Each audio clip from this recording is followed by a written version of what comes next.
Before we get started today, I have something special to share with you. You know how many people I talk to who say, Melissa, I don't even know what I want. I don't have a big vision for my life. And they feel like something's wrong with them. But here's the truth. You're not going to have a clear vision if you haven't gotten intentional about excavating it, about really digging deep into your soul to find it. But once you do, everything changes. And it's not about figuring out what the next 50 years of your life looks like right now. It's more about finding what you do know, leaning into that, and then letting the next step reveal itself. There's actually a process to this. You may have heard me talking about Living Mind Love by now. It's the brand new Mind Love community that will be working towards something for an entire year together in a way that actually fits into your life. Well, our very first month together is all about getting clear on your vision. And if you already have one, we're going even deeper. I've taken everything I've learned from nearly 500 interviews with the world's most brilliant minds, and I've broken it down into simple steps that actually work. You'll be part of the first ever Mind Love community on School, so we get to uncover all of this together. So if you're ready to find your vision, go to mindlove.com/living and join the waitlist, and you'll get instant access to my 10-year vision meditation. So let's get into today's episode. Welcome to Mind Love, episode 175. Today's episode is all about simple ways to change your brain. Cellular degeneration and the diseases of aging start 20 to 30 years before you have a symptom of memory loss or dementia. So, the habits that we're doing in our 20s, 30s, and 40s are really going to predict what our lives are going to be like when we're 60, 70, and 80. So what I teach people is it's never too late to change your habits and change your brain health. It doesn't have to be that hard or expensive. You can do a lot of things at home through diet and lifestyle modifications that are really extraordinary. Turn up your frequency with Mind Love. Bite-sized brain hacks for seekers, dreamers, and doers. It's time to give your mind a little love with your host, Melissa Monti.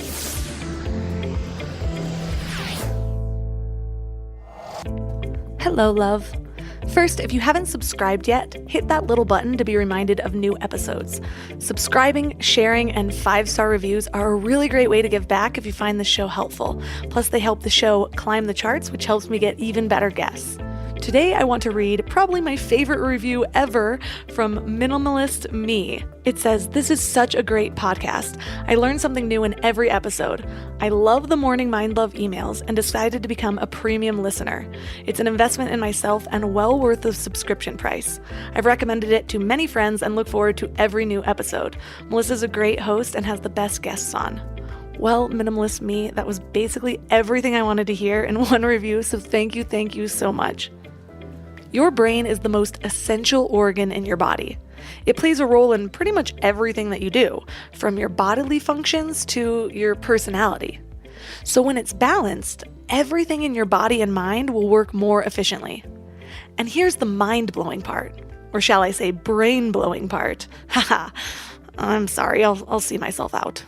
Well, our lifestyle habits today affect the health of our brains in 20 to 30 years from now.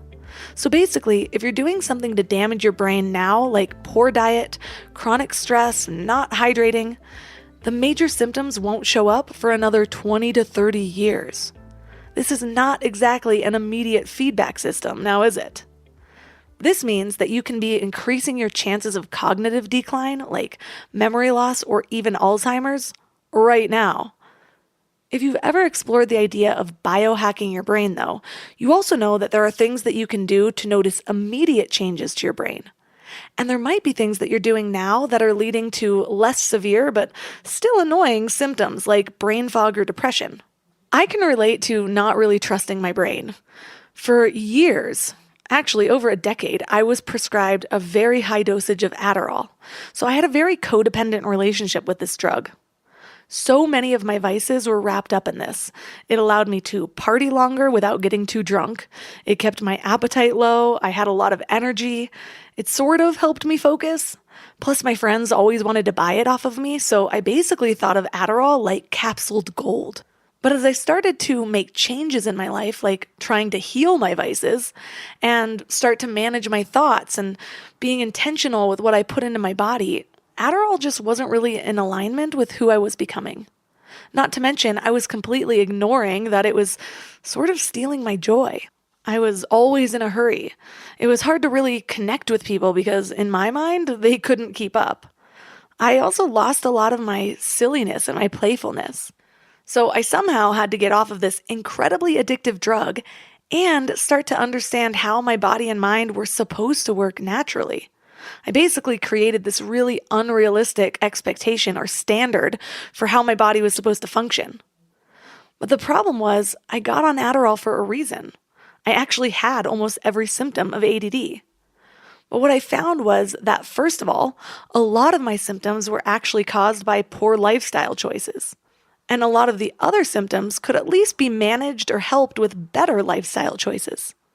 What I just found so surprising is that so many of us are doing things that are working against our actual intentions, eating things that create brain fog, or living in ways that steal our energy. And these sometimes really simple biohacking techniques have helped me to live completely holistically while going after really big dreams.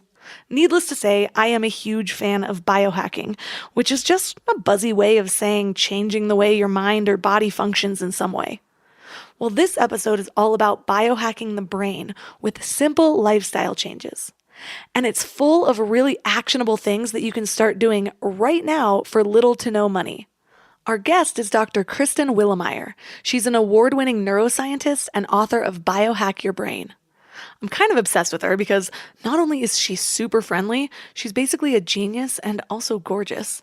Well, as a heads up, we ended up discussing the Muse brain sensing headband that I've talked about in a lot of other episodes because I am obsessed with this thing, and it turns out that she has one also and loves it.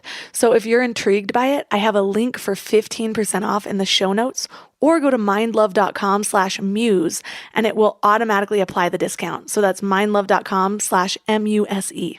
3 key things we will learn are the most significant ways that we can change the brain, simple ways to change your brain in under 10 minutes, and how our thoughts can change our brain. But before we get started, I want to invite you to wake up to the morning Mind Love. This is not your typical annoying newsletter. Instead, each weekday morning, you get a little inspiration to just set the tone for your day, to give you something positive to focus on. Think of it like a short note from your higher self. Plus, when you sign up, you get 2 amazing free gifts: a 30-minute binaural meditation and 30 days of self-reflective journaling prompts to help your growth. And it's all completely free. So join over 9,000 people and go to mindlove.com to sign up. And if you're out and about, just text the word morning to 33777. That's morning to 33777. And now let's welcome Kristen Willemeyer to the show. Thank you. Such a pleasure to meet you, Melissa. I'm really excited to join you today. So I am so curious, how did you start this whole journey of becoming a brain expert? Well, thank you for asking. I hadn't actually planned on being a neuroscientist when I was a young child. I actually thought I was going to be a professional equestrian. I grew up showing horses in the Midwest, and interestingly, when you're in a competitive sport like that, it helped introduce me into the field of psychology and performance enhancement. So when I finished riding and went off to college, I started studying sports psychology. I thought, wow, let me get a better understanding of how to handle our mind and how to improve performance, especially for elite athletes. But interestingly, I really wanted to know more about the brain and understand it on a physiological level. So I had originally planned to go to medical school, and then after working in various medical settings, I decided that I wanted to go into neuroscience research. And that brought me to UCLA, where I got my first master's degree in physiological science. I actually studied the brains of a species of fish called plainfin midshipmen, understanding really that was a neuroendocrinology project. So understanding how hormones act on the brain. And then I went into neurobiology and studied a gene that becomes mutated in the young onset form of Parkinson's disease. So I did that, for another 8 years. And then when I graduated, finished, my academic work, I went to work for a company called the Amen Clinics. So they are a nationally recognized mental health care facility that focuses on treating people with complex psychiatric disorders, and they use neuroimaging, so brain imaging, as a way to help tailor treatments for patients. So when I was their director of research. So I ran all of our clinical neuroimaging trials, and I was also their director of nutrition and nutraceuticals, where I studied really effectively how supplements impact brain function using neuroimaging technologies.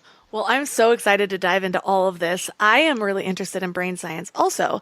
Kind of in the same, well, different, but similar path that you took, where, when we're trying to understand how to move through this world optimally, you start to realize that the brain is probably the biggest part. Like, I could lose all my limbs and still be who I am. If I had some really intense brain injury, my personality would be different. There's just so much wrapped up into the brain. It controls really everything that we do. It is the most essential organ in the body, although cardiologists might say the heart is the most essential organ. But you need your brain, you need your heart. Yeah, the brain drives everything we do, our thoughts, our feelings, our actions, our behaviors. And interestingly, nobody really teaches us how to take care of our brain when we're young. I mean, you could take, classes in biology and get some sort of understanding of it. But for me, it wasn't until I did my graduate training and even my work in the psychiatric setting where I really had a much deeper appreciation of how our brain works, how we can actually change the physiology of our brain and how that impacts our day-to-day lives. And, I know we're going to be talking about a book that I just written, but, in going through this training over the last 20 years, I wish sort of the things that I teach people, I wish somebody had taught me when I was in my 20s. One of the things that you say in your book is that changing your brain isn't brain science. What do you mean by that? Well, changing your brain is actually quite easy. And I know you have this incredible podcast and you've talked about that, right? Ways that we can rewire the brain. So what I want people to understand is you can do very simple daily dietary and lifestyle modifications, and they can make profound changes in the physiological functioning of your brain, meaning we can increase blood flow to the brain and have those changes last. We can change the way the neurons are communicating in the brain so that they are at their most efficient. And we can even change brain volume. And why is that important? Well, by the time we hit the age of 40, our brain declines. We actually lose 5% of brain volume every decade. And then that accelerates once we hit the age of 70. So when I'm teaching people about brain health, you really want to start early. You want to start in your 20s, 30s, and 40s so that you can age, I like to say aging gracefully, but also aging, be able to maintain your cognitive function into your 80s and 90s. One of the things that I've heard often is, like it's so much harder to learn a language or something like that when we're older compared to when we're younger. And we just have this idea that the brain is developing until a certain age. And so I believe a lot of people might think that after a certain age, making some of these brain changes might be a lot more difficult. Is there like an age cutoff for changing our brain, or does it really matter? I like that question. Is there an age cutoff? There is no age cutoff for changing our brain. So the brains go through this rapid period of development from all the way through till age 25. So whenever, especially in the clinical setting, we would say whenever we were working with parents, we would tell them, when your child turns 18 or 21, you still need to be there to help guide them in decisions because the frontal lobes, which are in the front part of your brain, they're involved in higher level thinking, impulse control, rational decision making. Those frontal lobes are not fully developed until your child is 25 years of age. So, I think that's one of the really important things that parents need to understand. But in getting to your original question, our brains can change all the way up until we are 100. Everything we do, every food we eat, every action we take has an impact on your brain function. And, you could almost ask yourself the question, are the foods that I'm eating today helping to grow my brain and preserve brain volume, or actually helping to cause inflammation in the brain? And inflammation actually damages the neurons. So sometimes it's these very simple things that we're doing on a daily basis that are accelerating brain aging. And what I've learned from being in the clinical setting is a lot of people, I don't think, are really aware of that.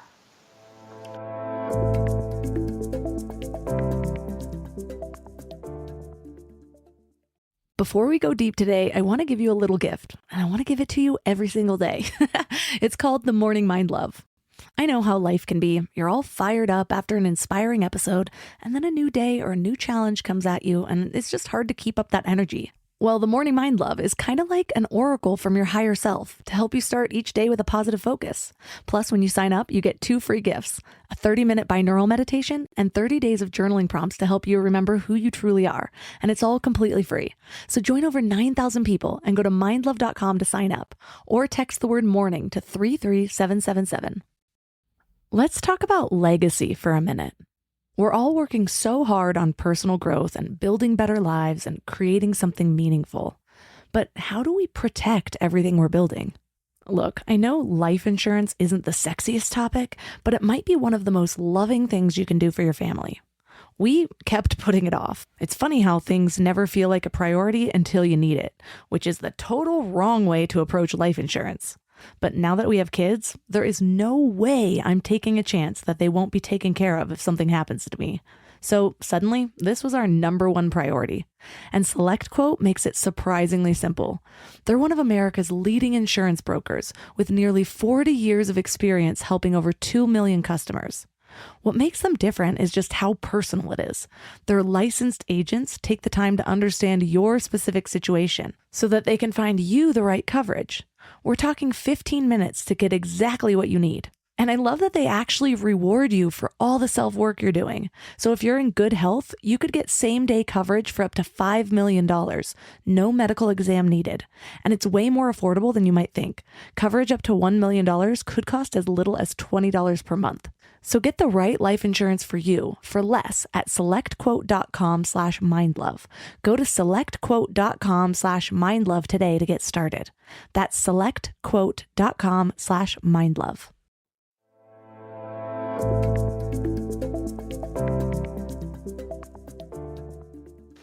One thing I want to touch on before we get into some of these ways that we can improve our brains is something I think about often because my husband did contact sports when he was younger. He had a lot of concussions. And football player, rugby? No, he was just very athletic. He did like flips on his bike a lot. He did football for a while and then switched to BMX, all sorts of things. Like if it's active, he's still doing it. We literally have BMX. That already says something about his brain and his wiring. Really. We actually have a rock wall in our place right now and like Olympic rings. A rock wall. Yes. We prioritize fitness in this household. I love it. But those things we hear might cause irreparable damage or permanent damage to the brain. He's a very smart guy, don't get me wrong, but there are times in our arguments where I am sitting there thinking, I've never had a brain injury. You're not wrong, and I would love to scan his brain to see what's going on. So I'm so glad you brought that up. This is one of the reasons why I wrote the book. We did one of the largest brain imaging studies in professional football players and asked the question, does playing football cause long-term brain damage? And, the answer I think we all know is yes, playing those collision-based sports can damage the integrity of the neurons and the blood vessels in the brain. And it's really not just the single hits, right? The big concussive hits, the knockout hits. It's the repetitive small hits taken over time. So kids who are playing collision-based sports or professional athletes can take hundreds, if not thousands of these repetitive subconcussive impacts. They may have never had a formal concussion where they're knocked out. But I'm sure if you asked your husband, there's days where he's gotten his bell rung, he's been forgetful, he's had headaches, because that's just common playing the sport. So if you participate in those sports, and trust me, I did it as an equestrian. I mean, this is sort of one of the beauties of me being a scientist and writing a book like this, and then having been an athlete myself. I've fallen off hundreds of times, so I am just like your husband. I've been exposed to these concussive impacts. But what I've learned from running a neuroimaging department is that we can change the brain and we can treat those kind of injuries. And the way you can treat them is through dietary and lifestyle habits. And I think that was it's probably one of the foundational reasons why I even wrote this book, because in the study with the athletes, what we did was put them on a 6-month diet and lifestyle program and had them come back and rescan their brains and show that we could increase blood flow to the brain, stabilize the electrical patterns, help with their mood and their sleep. And that's, I think, something that a lot of parents would really appreciate, because I think there's a lot of concern. Here you are talking about your husband realizing, okay, he's had some, repetitive head impacts. Is this impacting us and our relationship? The way he manages his mood and his emotions? Is it going to impact his memory? And what I want to share with you is, if you feel like it has, there's a lot of things we can do to help. That's awesome. To be honest, I have to manage my moods way more than him, so I don't even notice if he's got. That's a good point, right? If you're the one having to manage the moods, you're not even noticing his. Yeah, for sure. But it is good to know that, there's so many things that I think we think we're just kind of taking a year or two off of our lives, like every time we make a decision. And so it's good to know that there's a way to counteract some of these things. Oh, it is why I love being a brain scientist. I am so fascinated by what we've been able to do in terms of changing people's cognitive function, changing the actual physiology of their brain, and seeing that those changes can last over the course of years and decades. That's extraordinary. And I don't think a lot of people really understand the power that they have in their own hands to make these kind of changes to their brain. Speaking of things that people don't really understand, I'm sure there's a ton of misconceptions or myths about the brain. What are some of those most common ones? Okay, well, I think you and I know the number one common myth is that we only use 10% of our brain, and we actually are using 100% of our brain all of the time. I think they say that myth came about. There was a psychologist back in the early 1900s that had said we use 10% of our brain's capacity, just mentally, sort of for mental thoughts, but they weren't really referring to the actual physiological function of the brain. So that's a common myth. Another one that I think a lot of people think of is multitasking. So people think that multitasking makes their brain more efficient. And the reality is, when we multitask, we're actually switching our focus very quickly between two things, but we aren't able to give our full focus on either one of those things to the greatest extent. So, when I'm working with people and they feel like they can't focus or they have the scattered mind, you really want to just put your mind on one thing. So if you're writing something, say on your computer, if you have your phone on, you're getting the dings and the chirps, like got to answer my phone, got to do the text. That's multitasking. You're actually not going to be able to give your full focus to whatever you're working on. One thing that I know there are a lot of just differing pieces of information about are the idea of intellect and IQ. Is our capacity for being smart already set at a certain level? Is IQ even a valid measurement anymore? How does that work? I love that you brought up that question, because in IQ, some people feel so good about getting an IQ test and sharing the number that they got. But really, intellectual capacity can change at any age. And when we're young, the more that we are exposed to academically in the home environment, for example, when you're reading teaching them how to write. Anything that we can do to help stimulate the brain can increase our academic performance. And one of the very easy ways to help increase academic abilities is through reading. Lots of reading. That's how we develop language. Learning new words every day. That's how, again, we can strengthen our working memory and learn how to increase our ability to communicate more effectively. So when it comes to academic abilities, you can absolutely improve them as you age, and you don't need to get stuck on IQ as a limiting factor. Okay, so I have one more question kind of just to help us all understand the brain a little bit more and just the relationship between the things we talk about on this show, like between brain health, between the mind. I know that the ideas of conscious and subconscious mind just kind of started gaining validity in the 90s. But what do those things have to do with cognitive health? As I'm sure you've probably talked about on many of your podcasts, the conscious mind, it's funny, the conscious mind is our awareness, is what we have in our everyday ability to make decisions. Our subconscious mind is sort of the programs that we have running in the background. And what I like to teach people is that from birth, through our entire lives, we are constantly being exposed to stimulus in our environments. And all of that is going into our subconscious mind, from the conversations that we have, the programs that we watch on TV, the behaviors that we engage in. Everything that we learn is going into our brain and settled in our subconscious mind. Sometimes we think the subconscious is what's driving a lot of our behaviors. Our conscious mind are the things that we're more aware of. So sometimes when you're struggling with, why do I do certain things? It could be because it's going on in your subconscious mind.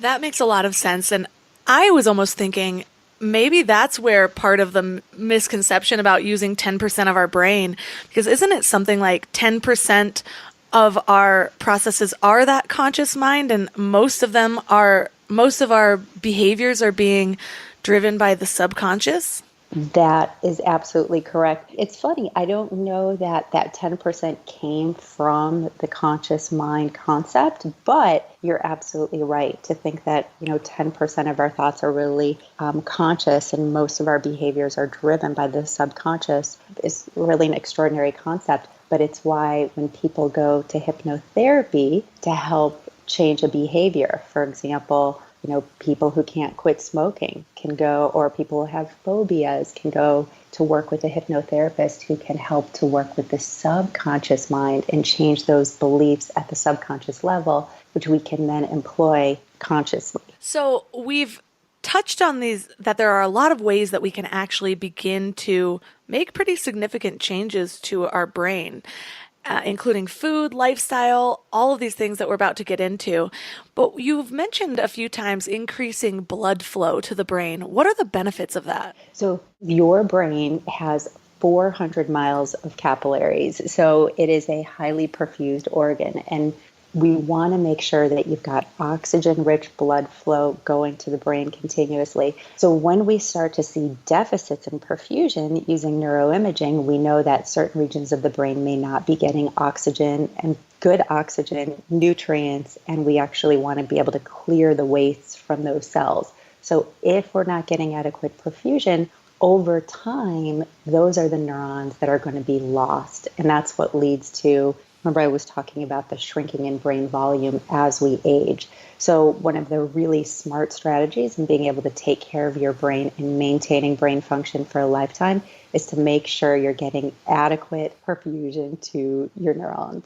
So what are some of the ways that we can make some of these quick changes that I think we do a lot of things that we don't necessarily think have a big difference, or it sounds like it's going to be too simple.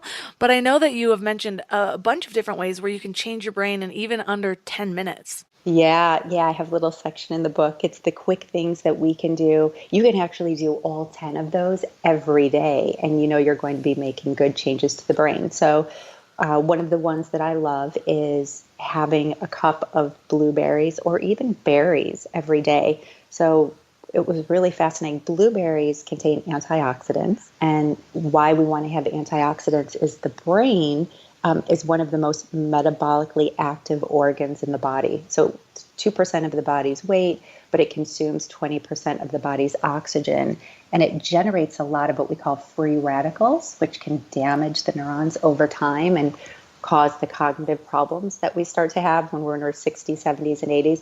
So by having high antioxidant foods like blueberries, they will help to protect those cells from dying.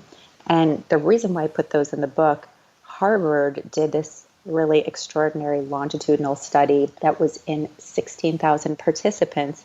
They studied them over the course of 20 years, the dietary habits, and found that those that had blueberries or strawberries moderately, so moderate intake being 3 to 4 times per week, slowed their brain aging by 2.5 years. So again, simple strategy you can do, have a cup of blueberries 3 to 4 times a week, and could be blueberries, strawberries, raspberries, because all berries are loaded with antioxidants. So that's one quick strategy. Second, I love learning a new word a day. It's actually one of my favorites. So as we were talking about expanding intellectual capacity, by learning new words, you're going to be expanding the brain, not just your working memory, but your brain's working capacity, and it's going to help boost your intellectual function. So one of the tips that I recommend is you can either get a page-a-day calendar, or I use the Merriam-Webster dictionary app, which I love. So it gives you the new word, the root of the word, synonyms, antonyms. They have fun little brain teasers that also might ask you a synonym of the word that you're learning. So it also is a little bit of a brain training game as well as learning the new word. Another thing that you can do is writing with your non-dominant hand. So 90% of us are born right-handed, and it works certain areas in the left part of the brain, the left hemisphere. So when you do things with your non-dominant hand, it's going to work the opposite hemisphere. And neuroimaging has shown that it actually helps with the functional connectivity as well.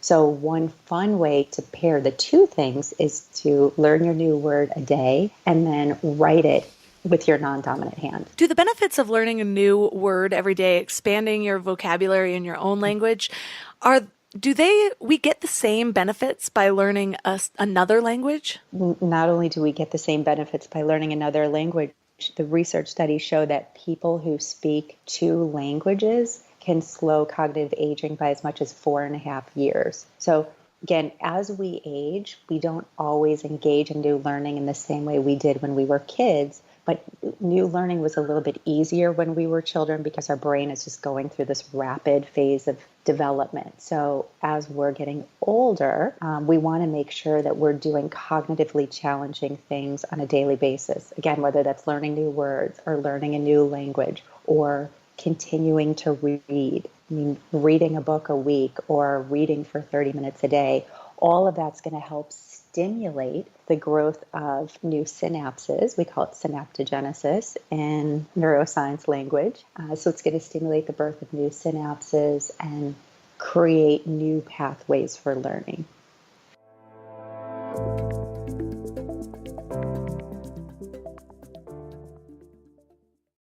Growing a business is a lot like personal growth.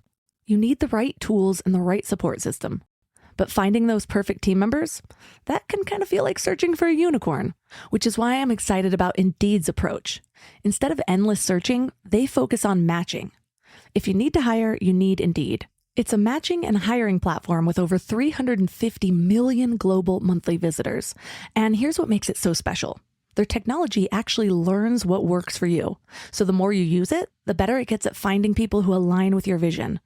Think of it as your hiring meditation app. It helps you cut through the noise and focus on what matters. You can schedule, screen, and message candidates all in one place. And it works. 93% of employers say Indeed delivers the highest quality matches compared to other job sites. And that's why more than 3.5 million businesses worldwide trust Indeed to help them hire great talent fast. And listeners of this show will get a $75 sponsored job credit to get your jobs more visibility at Indeed.com/mindlove. Just go to Indeed.com/mindlove right now and support the show by saying you heard about Indeed on this podcast. Indeed.com/mindlove. Terms and conditions apply. Need to hire? You need Indeed. I don't know why it took me so long to invest in good bedding. I resisted it for years, but something flipped in me about 3 years ago. And now I'm basically a pillow connoisseur. I've tried them all, and I get weirdly excited about good bedding. Because here's the thing, we spend a third of our lives in bed, and the quality of that time affects literally everything else, which is why I'm so excited to tell you about my latest obsession, Lagoon Sleep Pillows. What sets them apart is their matching system. You take a quick 2-minute quiz about your sleep style and your preferences, and then they match you with your perfect pillow. I was matched with their Otter pillow, and I am so impressed. Lately, I've just needed more support, and this seems to cradle me in all the right places. I'm also low-key obsessed with their travel pillow, which I use for way more than just travel. I actually hug it, use it as leg support, and of course, take it on trips with me. Well, the secret is in their adjustable fill.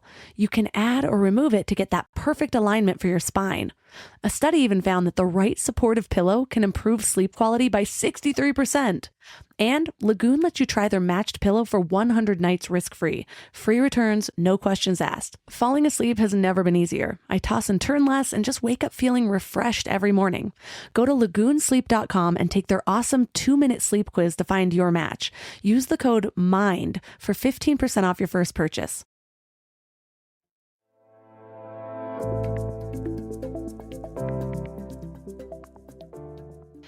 So it's really awesome that I have a neuroscientist on this interview right now, because I had this question during my meditation this morning, and I got this meditation device that I'm sure my listeners are like, stop talking about it, but because I'm so excited about it and I can't stop meditating these days because it's so fun.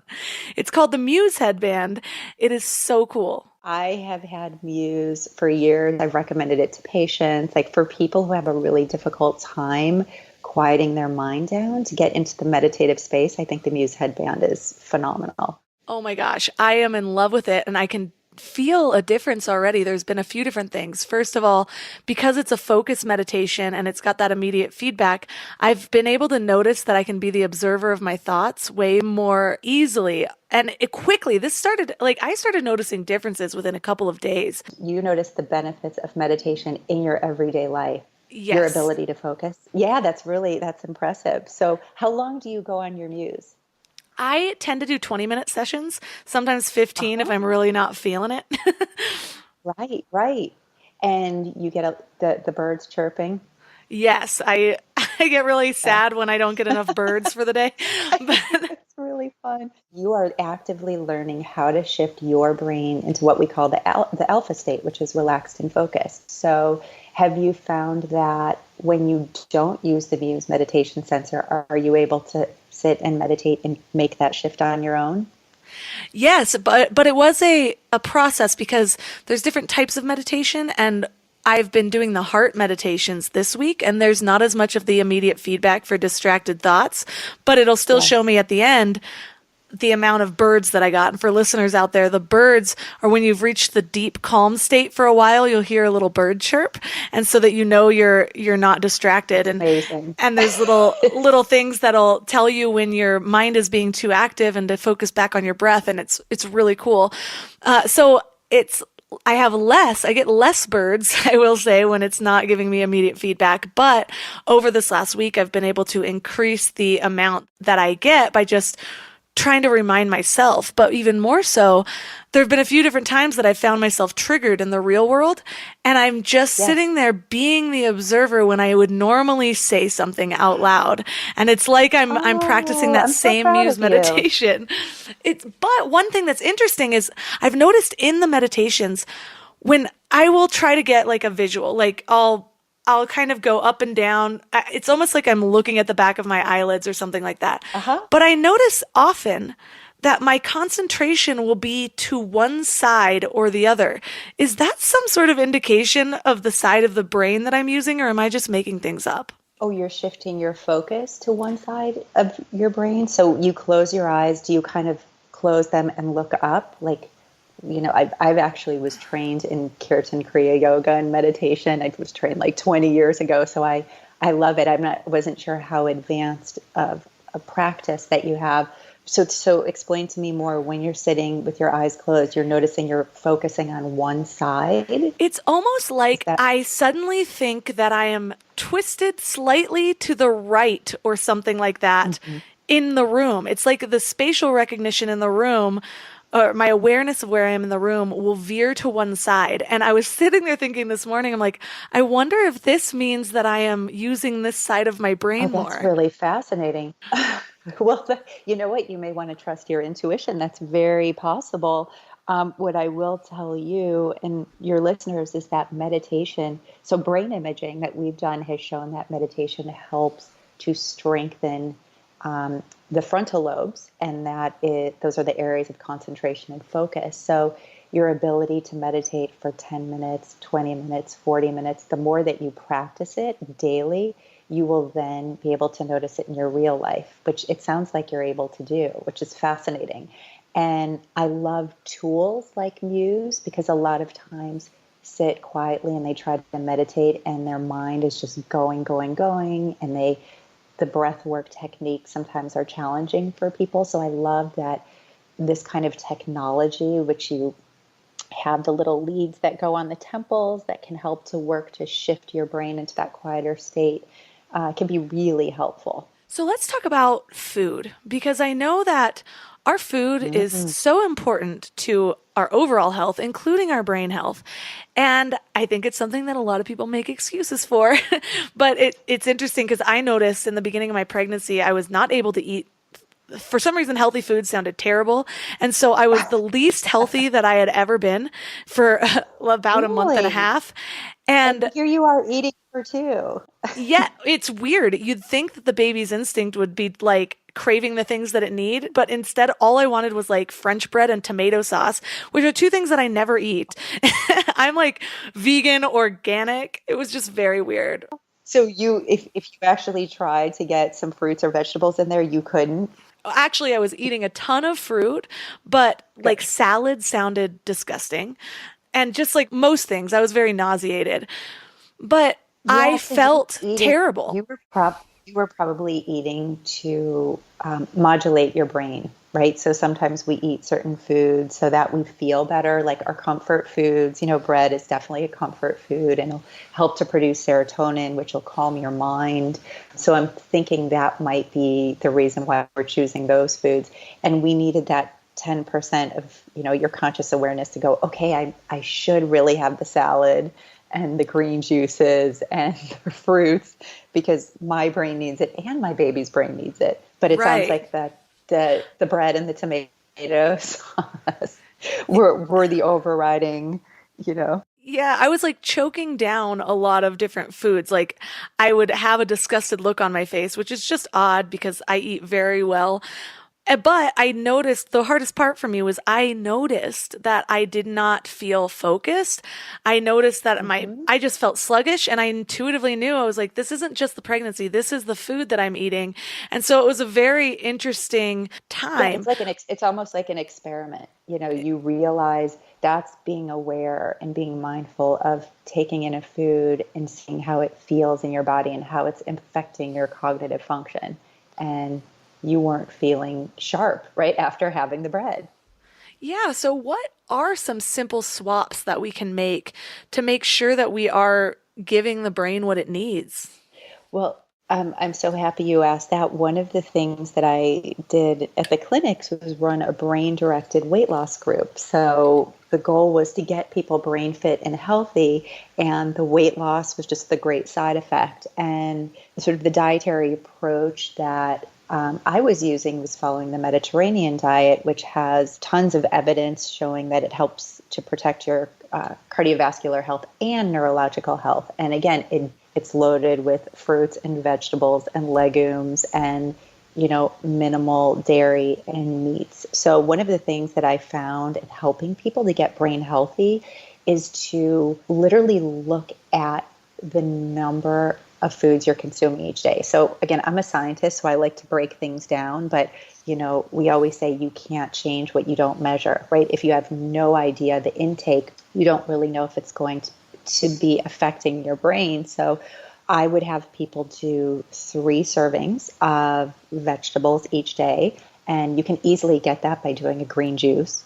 2 servings of fruits. We like to have the berries for the reasons that I mentioned earlier, right? For the high antioxidants. You want to try to get a serving of lentils in. So one thing people don't realize is we should really be getting about 33 grams of fiber in our diet each day. And again, fruits, vegetables, lentils, all of those whole foods help to give us the fiber. Why is the fiber important? Not just to move things through the digestive system, but it can help serve as a prebiotic to the bacteria that are in your intestine. And as we all know, your gut health is connected to your brain health. So we've got the vegetables, we've got the fruits, we've got the legumes. You want to get the omega-3 fatty acids into your diet. So 90% of Americans aren't consuming enough fish. We want to have you get 2 servings of a fatty fish per week. And if you don't do the fish, then we recommend doing 1 to 2 grams of an omega-3 fatty acid,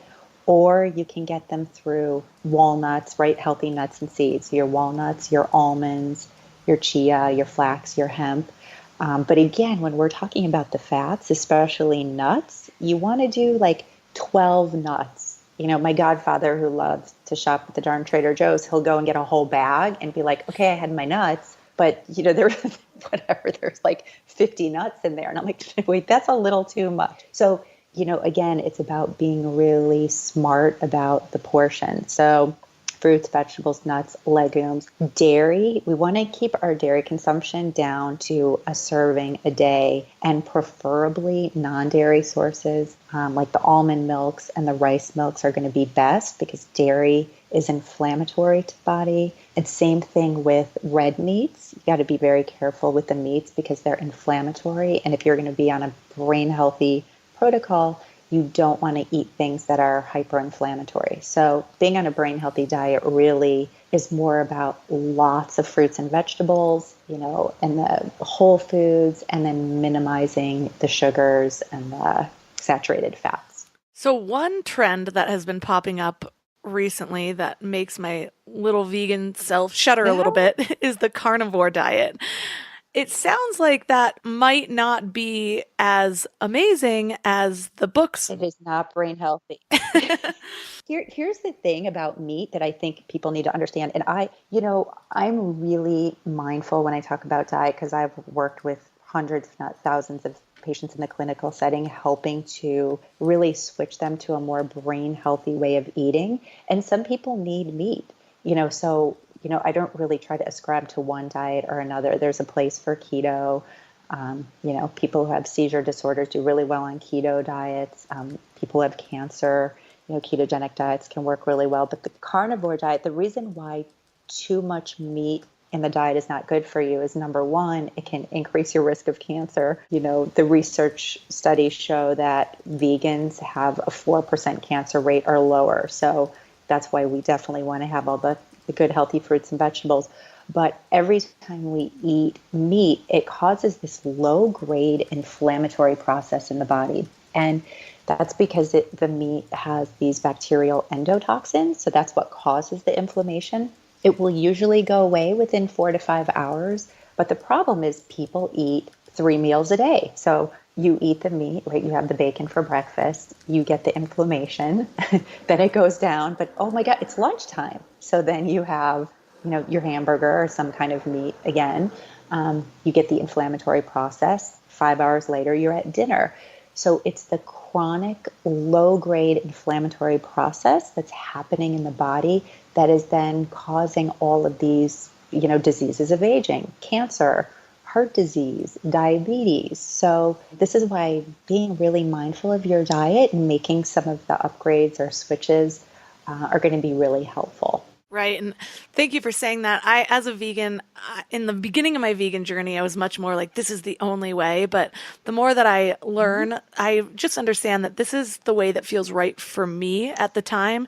And it goes with just my beliefs about environmental stuff and my connection to animals. But I don't demonize anybody that eats meat, but I do think that we just need to be a little bit more intentional about what we're putting into our bodies, because these are the bodies that are going to take us through these entire lives lives for a lifetime. Yeah, like we have one body, so We've got one body, we've got one brain. I love that you bring that up. And we the one thing that I want to leave with your listeners, and it's one of the things that I learned in neuroscience that I didn't know, and I don't think I ever would have known unless I worked in a laboratory in a clinical setting, is that cellular degeneration and the diseases of aging start 20 to 30 years before you have a symptom of memory loss or dementia. So the habits that we're doing in our 20s, 30s, and 40s are really going to predict what our lives are going to be like when we're 60, 70, and 80. So what I teach people is it's never too late to change your habits and change your brain health. The more rigorous you are at following the recommendations, like what I talk about in the book and the things that I've just discussed now, they're simple things you can do. It doesn't have to be hard. I mean, if you want to come into a brain imaging clinic, we've got all kinds of technologies that can help support your brain. We've got neurofeedback and transcranial magnetic stimulation and hyperbaric oxygen therapy. There are stem cells. I mean, there's really extraordinary technologies that are out there, but it doesn't have to be that hard or expensive. You can do a lot of things at home through diet and lifestyle modifications that are really extraordinary. And again, we want to slow down that cellular aging process, and we can do it. The power is in the foods we choose to eat every day, and our stress reduction techniques, like you using the Muse every day for 10 to 20 minutes. That is preserving your brain function because it's lowering your cortisol levels in your body, and that's going to help protect the hippocampus, so part of your brain important in learning and memory. So another thing I wanted to touch on is you talk about how our thoughts can actually change our brain. And this is something that kind of comes up on this show a lot. So I wanted to see if you could go into a little bit more detail from the neuroscientist perspective. Absolutely. So everything we think has a chemical reaction in our brain, and it can actually change the physiology of our brain. And I like to use gratitude as an example because we always hear and read, how important it is to give thanks and practice gratitude daily. But, and gratitude is great because it's a positive thought process. Majority of us spend our time analyzing the world around us. They say 70% of the thoughts we have in our brain are negative. And I think the negative piece is just we're always out looking for threats, right? We're always strategizing and being really cautious. And we need to work on improving the positive thoughts, the positive thought pathways in our brain, because that's what's going to keep our brain healthy. So let me just explain gratitude. So by practicing gratitude, that helps to increase neurotransmitters in your brain like dopamine and serotonin, which help us to feel good. It boosts oxytocin, which is the hormone involved in bonding. So when we practice gratitude from our heart, we're literally giving thanks either for something somebody did for us that we really need, or even showing gratitude to somebody else for an act that they did. So gratitude is a sort of two-way street. And what I teach people is not only does it help boost those feel-good neurotransmitters and hormones, which just make us feel better, the neuroimaging research shows that it helps to strengthen pathways in the frontal lobes involved in moral cognition. So you can make physiological changes to the brain just by practicing positive thinking and, again, gratitude. But the other reason why it's important to really focus on this is we can't, a lot of times people, when they're stressed, they ruminate, they get stuck in that thought pattern, right? You can't get off the hamster wheel. By having practices like gratitude or reading positive text, positive self-help books, getting those inspirational words sort of into our mindset, help to strengthen the positive pathways in our brain. And the more that we reinforce them daily, just like you do your daily meditation, if you do a 10-minute daily gratitude practice or meditate on something you're feeling grateful for, it strengthens those positive pathways. And when we find ourselves sort of walking through life, we tend to be more emotionally resilient. Now, maybe you can speak from experience, because I know that this is something that you do in practice. Like, Have you found when you do a gratitude practice or have more positive thoughts, you feel better? 100%. And it's interesting because I love the woo-woo side of things, like your Yeah. thoughts attract your life. But it's interesting that the more I dive into the science, it just reinforces why these things happen. It's not just always this magical thing, although I like to believe that too.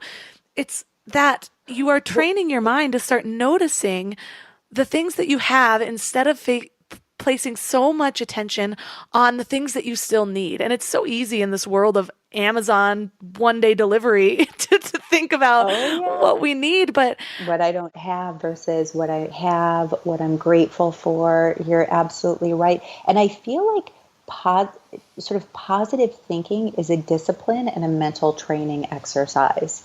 And, that's why I like, people who tend to think more positively might be the people that get up every morning and read a spiritual text, right? It could be a self-help book, it could be the Bible, it could be whatever, infusing their minds with positive words and positive thoughts. And it's very helpful. For some people, it really helps sort of set the tone for the day. Instead of waking up, looking at your phone and, being horrified by something in the news and having that start your day, it's better to wake up, do 10 minutes or a gratitude practice or meditation or reading from some kind of text that has really inspirational messages, like A Course in Miracles. I mean, there's many things out there. It's like whatever resonates with you.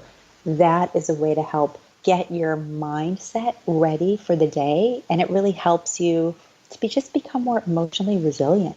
well, there is so much that we didn't even get to touch on today, including exercise. One thing that I really loved was that exercising outside doubles the benefits to the brain, supplements brain dehydration. So there's so much gold in this book to help you protect your brain and in ways that's actually that it's not just like this long-term thing, like do this now so that you're okay when you're 85. They're things that you'll start to notice the changes because you are giving your brain what it needs in this moment. And so if you struggle with focus, with negative thoughts, all of these things can be really helpful. So thank you so much for all the wisdom that you came and were able to fit into this show. And for listeners that are interested in learning more and connecting with you, where's the best place for them to connect with you online? Well, thank you so much for having me on your show. And if you want to find me, you can go to my website at drwillemeyer.com. All of the links from this episode will be at mindlove.com/175. So today, I'm going to offer you a little bit of a deeper challenge. It's highly worth it, though, if you have the time and the commitment. It doesn't take that much time. I'm just recommending that you track your brain's performance after you eat certain things or move your body.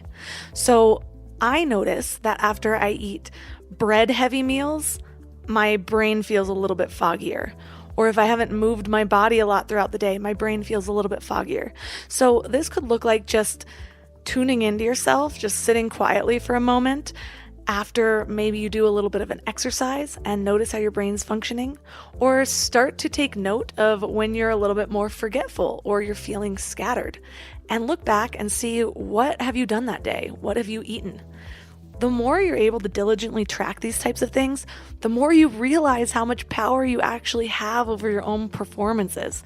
It's really powerful, but it does take some work. So I know that most of you aren't going to do this because that's just how life works, but I do encourage you to try it. If you already received the Morning Mind Love, you got a little inspirational note that went right along with this episode this morning. If you haven't signed up, go to mindlove.com and sign up on the homepage or text morning to 33777. I promise you're going to love it. If you want twice as many Mind Love episodes, plus free meditations and other bonuses, go to mindlove.com/premium and sign up right there and join the tribe. And otherwise, thanks for giving your mind a little love today, and I'll see you next week.